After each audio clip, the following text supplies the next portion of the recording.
স্বপ্নের শহর রাজশাহী রাত হলে আরও যেন মায়াবী হয়ে ওঠে।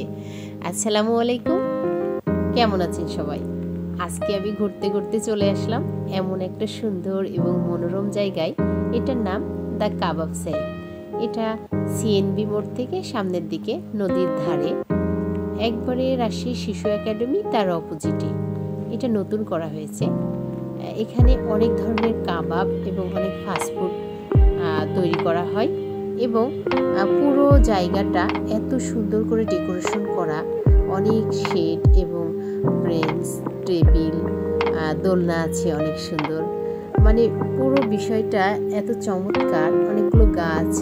এটা যেহেতু নতুন, হয়তো 2-1 বছর গেলে এটা আরও সুন্দর সবুজে ভরে উঠবে, আরও ডেকোরেশনটা আরও সুন্দরভাবে ফুটে উঠবে।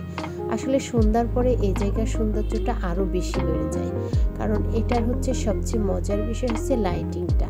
এই যে এই মানুষটাকে দেখছেন, ইনি এখানে সারা জায়গায় ঘুরে ঘুরে ধূপের ধোঁয়া দিচ্ছেন মশা থেকে রক্ষার জন্য। আর এটা হচ্ছে কিচেন। এক কথায় এখানে অনেক ধরনের হচ্ছে কাবাব তৈরি হচ্ছিল। আমি অনেকক্ষণ ধরে দাঁড়িয়ে থেকে বিভিন্ন ভ্যারাইটির কাবাব সম্পর্কে জানছিলাম, যে এটা হচ্ছে কাস্টমারের চাহিদা হিসেবে তৈরি করে দিয়ে থাকেন। আর এছাড়াও এখানে অনেক ধরনের ফাস্টফুড আছে। আর পুরো হচ্ছে কাবাব প্রসেসিংটা বেশ হচ্ছে হাইজেনিক মেনটেন করা। ভাইয়াটা অনেক ভালো, সুন্দরভাবে আমাকে বললো, আপু ভিডিও করতে পারেন, সমস্যা নাই। বেশ আন্তরিক ছিল। তো আমরা আসলে একটা প্রোগ্রামের ভেন্যু সিলেক্ট করার জন্য এখানে আসছিলাম। তো আমি ঘুরতে ঘুরতে কাউন্টারের কাছে আসলাম, আর এখানে বেশ বড় করে একটা মেনু দেওয়া আছে।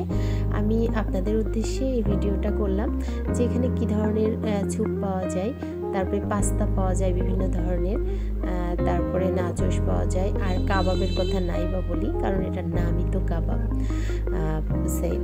তো যাই হোক, সম্পূর্ণ বিষয়টা এত চমৎকার, আমি বিশ্বাস করি আপনারাও গেলে আপনাদের অনেক ভালো লাগবে। তো আমরা একটা প্রোগ্রামের জন্য বড় আপুরা কথা বলছিলেন ভেন্যু এটা সিলেক্ট করার জন্য। তো যাই হোক, আমাদের সময় খুবই কম ছিল, অনেক ব্যস্ততার ভিতর দিয়ে যাচ্ছিলাম আমার, মানে ওই দিনটা আমার। তারপরেও এই জায়গায় এসে এতটা ভালো লাগছিল যে একটু ভিডিও না করে পারছিলাম না। তো সময় স্বল্পতার জন্য খুব সুন্দর করে চারিপাশ হয়তো আমি দেখাইতে পারি নাই, তবে যতটুকু দেখেছি আশা করছি আপনাদের ভালো লেগেছে। ধন্যবাদ সবাইকে।